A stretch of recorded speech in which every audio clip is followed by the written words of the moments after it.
Well, my pulley thingy died. I don't know what to do, because without this pulley thingy to pull the thingy to turn on my pressure washer, I'm out of business. I guess I should just sell my pressure washer and get a new one? Nah, that's not the case. But what we're going to do is to show you a couple of things about these recoil starters. That's actually the device we're talking about. How to restring them, how to put a new handle on there, and just some in-the-field maintenance you can do so whenever this happens to you, and it will if you're using a recoil starter machine eventually, to get you back going.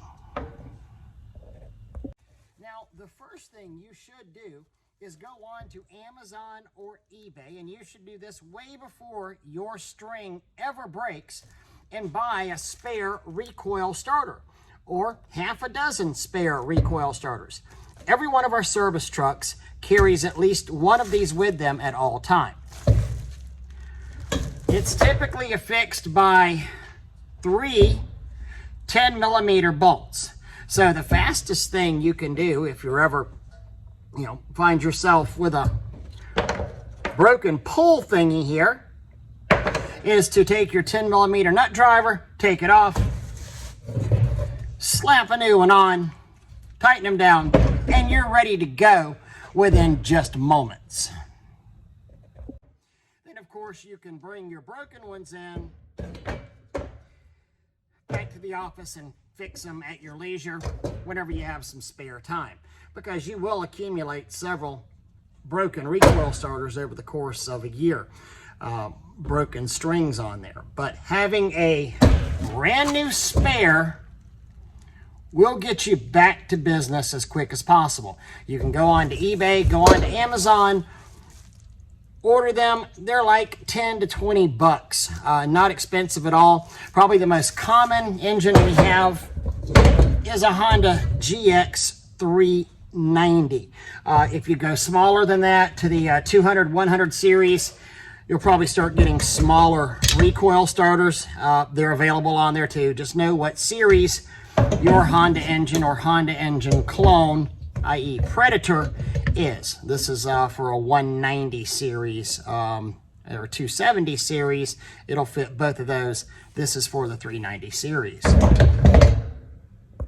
Now, if you get lucky like we did here, you can see that's not very deep down on the cord. So chances are there's plenty of cord left on this spool for me to use, and I don't actually have to put a whole new line on here. I can just fish this back out through the hole and reattach it to this. Let me show you how we're going to do that. A pick is a very handy tool. I'm going to look down in here and see that, okay, I've got my line right here, and there will be some tension on here. So we're going to come over, keeping the line pushed down past the screw holes.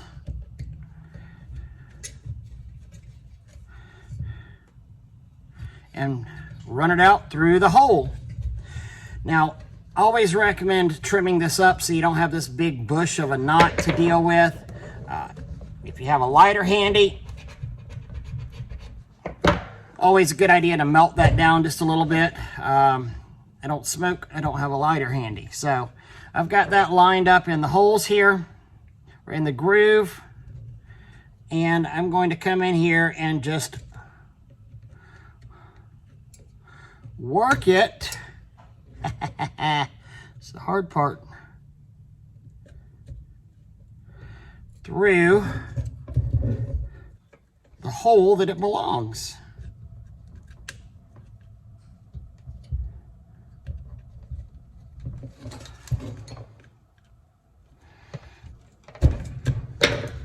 Okay, so look, I've got this. I've still got plenty of cord on here to start a washer. Not a problem at all. Here's the point where you really want to be holding on to this. Maybe even come in, put a quick knot in here so it doesn't fall back in here while you prep the handle part. So now, on the handle, sometimes there'll be a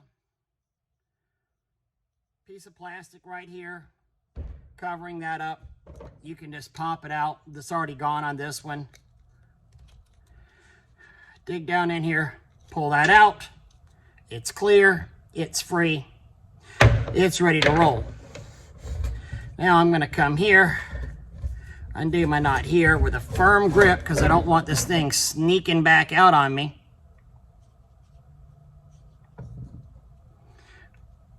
And I'm just gonna feed it through here. Then double knot that so it can't get back through the hole.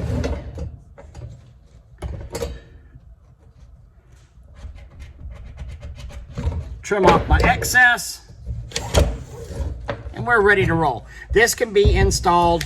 Didn't even have to restring this. It had enough spare line on there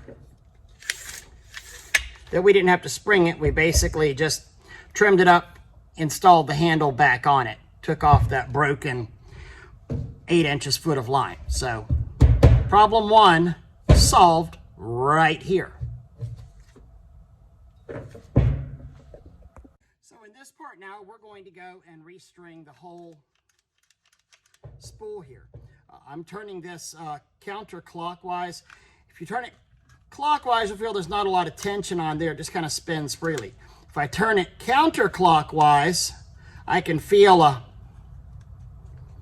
tension building up in that spring. So I want to keep twisting it till that spring gets nice and tight. I don't want to over tighten it. Just let, you know, what you feel be your judge on that. And you'll notice stop at that point. So you have to hold on to this or it is going to shoo back up. Well, here, let me show you. That's what happens if you don't hold on to it. So going back clockwise here.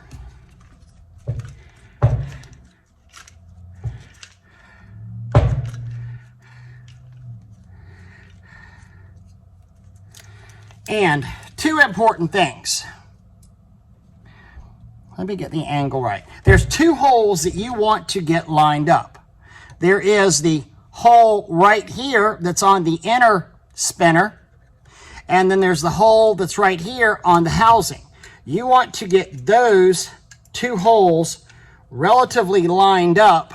You can see the tip of my pick sticking through that one, because you're going to have to put a string from the outside to the inside into that, and I'll show you how to do that next. One of the things you can do is take a spare pick, stick it in there. It'll keep the tension on this recoil so you don't have to respin it if you've already done so. This is also another thing that every truck needs: a spare starter handle. Lowe's, Home Depot, all of them have them.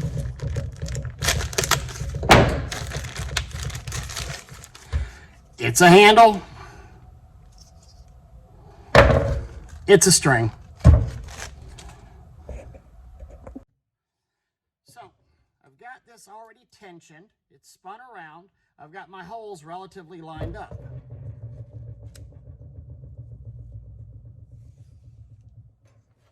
So I'm taking my string out.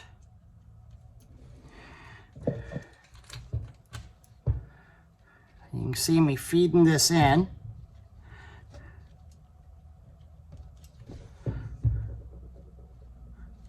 And ta-da! It has fed. I've got it lined up through both holes. Can you see that? So it goes to the outside casing and then in here to this inner tensioner wheel. So want to go and make probably a double or triple knot onto this one. This starter string is actually a smaller diameter than the original string that came on there. I don't know if you can see that. Really doesn't matter. It's all cool. I like the thicker ones better. They're easier on your hands whenever something goes wrong, but This will work just fine. So I triple knotted that.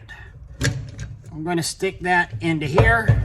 You can see I'm going to pull a little bit, remove my brace, and slowly let it take in the line. Now I've got some excess line on here, but watch, I'm under tension.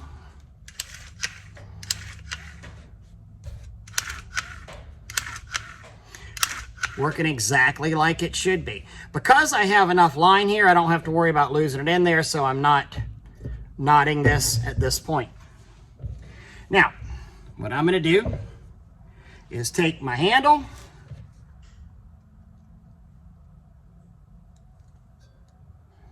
slide it over here. It's come out the end.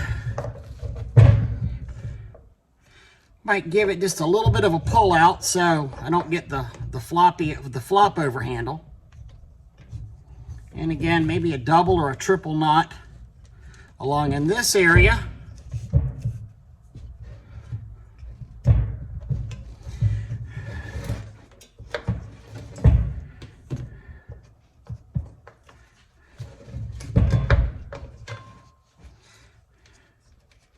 So it won't pull through. Now, that went up in there. I can pull this out a little bit. Trim this off. Presto, we've got this recoil starter now relined and ready to be reinstalled. It's really just that easy. I know I was watching a video from somebody that had a sales training they were selling on the internet, the make $1,000 a day guy, and he said he had to stop his job. It was dark when he was making the video because the cord on his pressure washer broke. And I was thinking, that's just amazing. You've got somebody selling themselves as an expert who either doesn't carry a spare or doesn't know how to reline a recoil starter. So these are some basic skills that you really, really need to have.